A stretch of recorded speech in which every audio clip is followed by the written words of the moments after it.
They arrived with one-way tickets, no return date. 1,000 Jamaicans stepping off planes in West Africa, ready to call Burkina Faso home. And the man welcoming them? A 36-year-old military leader who's been called both a revolutionary hero and a dangerous dictator. This isn't a vacation. This isn't a visit. This is migration. And it's making governments around the world very, very nervous. The news broke not with a whisper, but with the force of a cultural earthquake. It spread through social media feeds, buzzed on talk radio lines, and became the main topic of conversation in barber shops, street corners, and kitchens from Kingston to Montego Bay. Captain Ibrahim Traoré, the young charismatic leader of Burkina Faso, a landlocked nation in West Africa, had officially welcomed the first group of what reports confirmed would be 1,000 Jamaican citizens. The official statements from Ouagadougou were filled with powerful, resonant language. They spoke of Pan-African solidarity, of a shared historical struggle, and of building a new sovereign future together. But behind the polished diplomatic phrases, a more profound and unsettling question began to form. A question that would soon divide opinion across Jamaica and the global African diaspora. Why? Why were Jamaicans, from a well-known and culturally vibrant island in the Caribbean, choosing to move to the heart of the Sahel, a region many could not easily locate on a map? To understand the weight of this moment, you have to understand the figure at its center. Captain Ibrahim Traoré, at just 35 years old, became the world's youngest head of state after a coup in 2022. He presents himself not as a typical politician, but as a revolutionary. He is often seen in military fatigues. His speeches are fiery critiques of neo-colonialism and Western influence, and he has openly aligned his country with new geopolitical partners like Russia, distancing himself from former colonial power France. His appeal, particularly to young people across Africa, is rooted in this image of defiant self-determination. He is seen as a man who is telling the old powers no. And for many people of African descent around the world, tired of centuries of exploitation and paternalism, that no is a powerful, intoxicating sound. So when this man extends an invitation, it is not seen as mere immigration policy. It is framed as a homecoming. It is pitched as the practical realization of an idea that has simmered within the black consciousness for generations, the idea of return. This is the dream articulated by visionaries like Marcus Garvey, a Jamaican himself who famously preached, "Africa for the Africans, those at home and those abroad." For over a century, this has been a largely philosophical or spiritual concept. But now Captain Traoré has presented it as a concrete physical possibility. He has opened a door that many thought was permanently sealed by history, by the Middle Passage, by slavery. The initial reactions in Jamaica were a tidal wave of conflicting emotions. There was undeniably a surge of pride and powerful symbolism. On one hand, many saw it as a moment of profound historical significance. For them, this was a long overdue reconnection. It was the Atlantic Ocean, which once carried slave ships away from Africa, now potentially serving as a bridge for their descendants to return. It was seen as a bold step towards healing the deepest wound in the black experience, the wound of displacement. Proponents argued that this was the ultimate act of decolonization, to physically leave the geographical and psychological confines of the New World and contribute to building the motherland. But this idealism was immediately met with a tide of stark, practical concerns. Critics, including politicians, economists, and everyday citizens, began to voice a series of urgent, troubling questions. They pointed to the brutal facts on the ground. Burkina Faso is one of the poorest countries on earth. A significant portion of its population lives in poverty. It is currently embroiled in a severe and devastating security crisis, fighting against jihadist insurgencies that have displaced nearly 2 million of its own people. The climate is harsh, a demanding Sahelian environment of dust, heat, and unreliable rains, a world away from Jamaica's tropical coastal breezes. The official language is French, not English or Jamaican patois. The culture, while rooted in Africa, is specific, complex, and vastly different from the unique Creole culture that developed in Jamaica over centuries. The skeptics asked, What are the concrete plans? Where will these 1,000 Jamaicans live? What jobs will they do in an economy that is already struggling to provide for its own? How will they be kept safe in a nation under threat from terrorist attacks? Is this a genuine humanitarian and Pan-African partnership, or is it a clever political maneuver by Captain Traoré? Is he using this gesture to bolster his own image on the world stage, to position himself as the new leader of a global Pan-African movement, using Jamaican volunteers as pawns in a larger geopolitical game?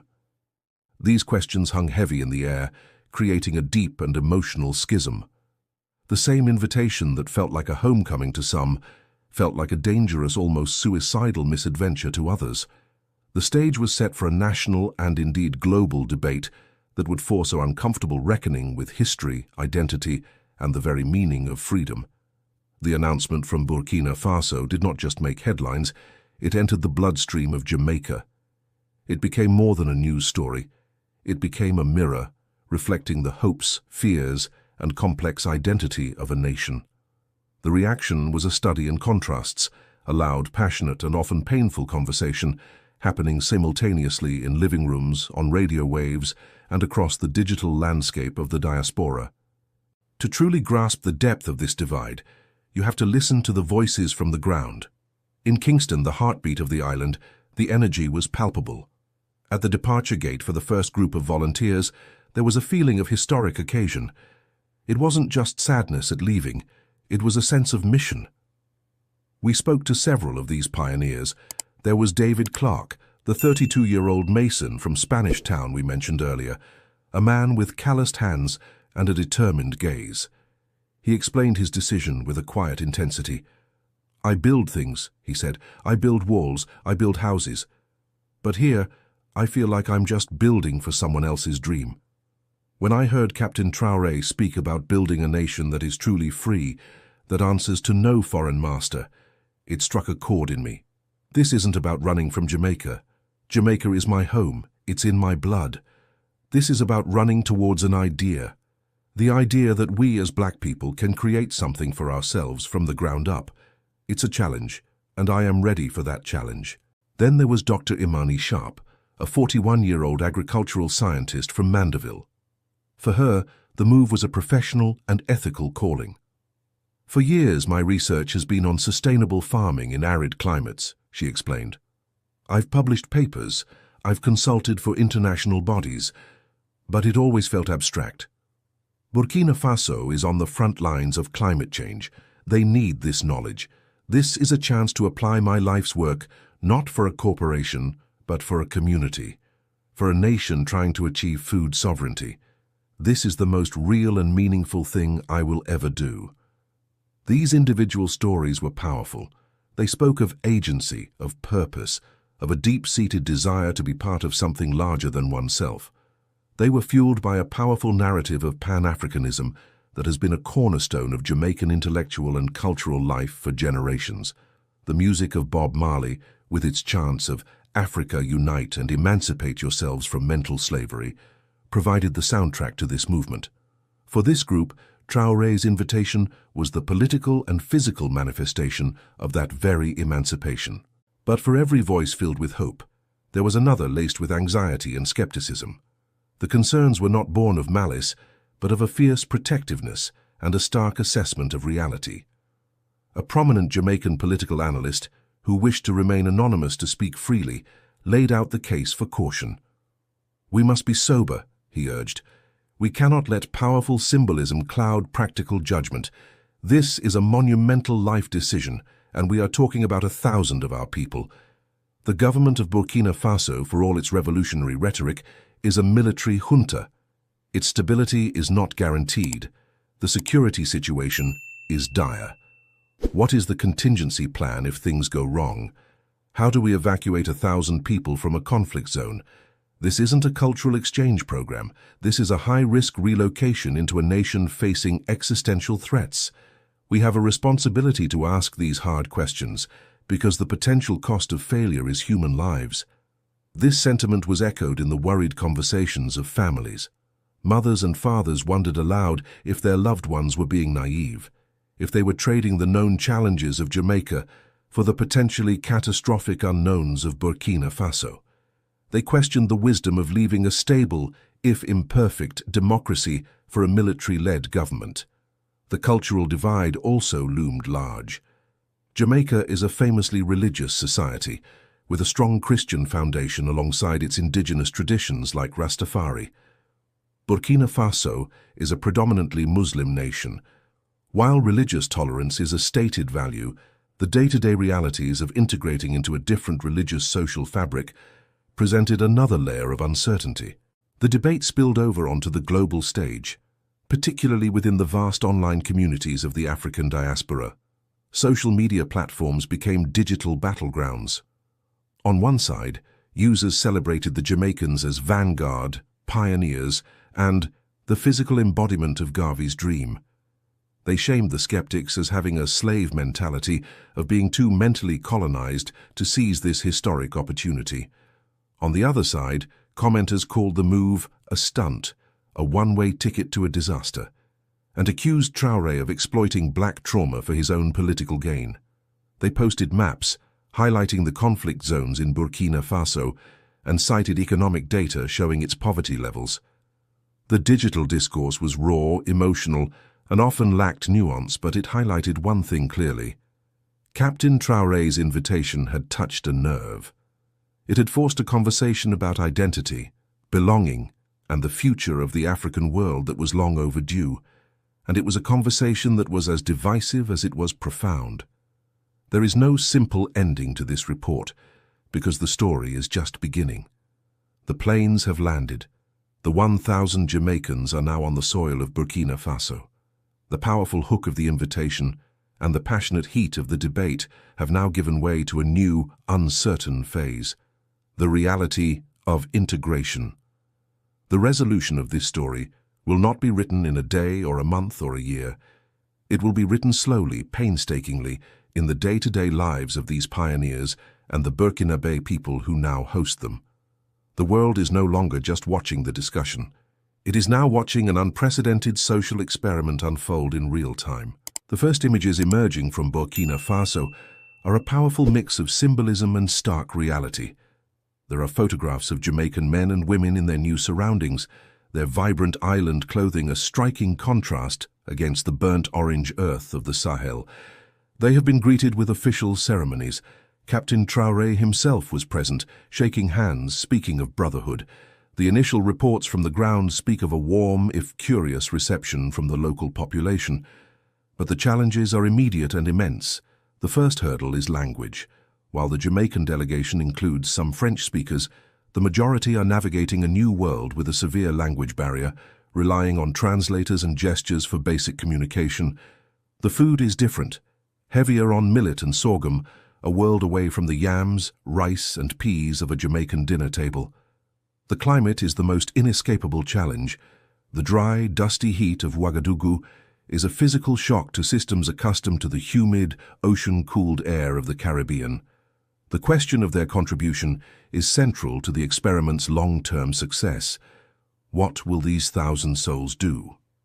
Early indications suggest they are not being settled in a single, isolated compound, but are being integrated into various sectors based on their skills, as promised. David Clark and other tradespeople are reportedly being partnered with local construction crews, bringing their techniques to bear on building projects. Their expertise in working with concrete in a tropical environment will be tested and adapted for the Sahel. Dr. Imani Sharp has already begun visiting agricultural stations, meeting with Burkinabe farmers who have been fighting a losing battle against desertification for years. Her knowledge of drought-resistant crops and water conservation techniques is not just an academic exercise here, it is a potential key to survival. Other Jamaicans, teachers, nurses, engineers, are being slowly embedded into local communities. This integration model is high risk. Its success depends entirely on mutual patience, cultural sensitivity, and a shared commitment to the overarching project. The geopolitical ripples of this move continue to spread. World capitals are monitoring the situation with a mixture of bewilderment and intrigue. For traditional Western powers, this is a baffling development. It defies the normal patterns of migration, which typically flow from poorer, less stable nations to wealthier, more stable ones. This South-South movement, driven by ideology rather than pure economics, represents a new, unpredictable variable in global affairs. It is seen as a boost for Traoré's influence and for the spheres of influence of his allies like Russia, who can point to this as an example of a new, non-Western world order taking shape. For other African nations and diaspora communities, this is a live case study. If it succeeds, it could inspire similar initiatives, creating new networks of exchange and migration across the African continent and its global diaspora. If it fails, it could set back the cause of practical Pan-Africanism for a generation. So what is the answer? Is this the dawn of a new form of diaspora engagement or a historical footnote destined to be remembered as a well-intentioned but failed utopian dream? The truth is, it is too early to tell. The ultimate judgment will not come from politicians or pundits, but from the children who might be born from this new union. It will be written in the success of the farms Dr. Sharp helps to cultivate. It will be measured by the buildings that David Clark helps to erect, and whether they stand the test of time and conflict. It will be determined by the friendships formed between Jamaican and Burkina Faso families, by the cultural fusion that will inevitably occur. The sound of dancehall music blending with West African rhythms, the sharing of recipes and stories. Captain Traoré extended an invitation based on a shared, painful history. 1,000 Jamaicans accepted, driven by a shared, hopeful vision of the future. They have stepped into the unknown. The world holds its breath, watching this brave, fraught, and profoundly human drama play out. The discussion that was sparked by the invitation has not ended. It has simply moved. It has moved from the talk shows of Kingston to the dusty streets of Ouagadougou, from online forums to the shared meals of new neighbors. One thing is certain: a line has been crossed, a door has been opened, and whether that door leads to a new room in the house of human history or to a dead end, the act of opening it has already changed the conversation forever.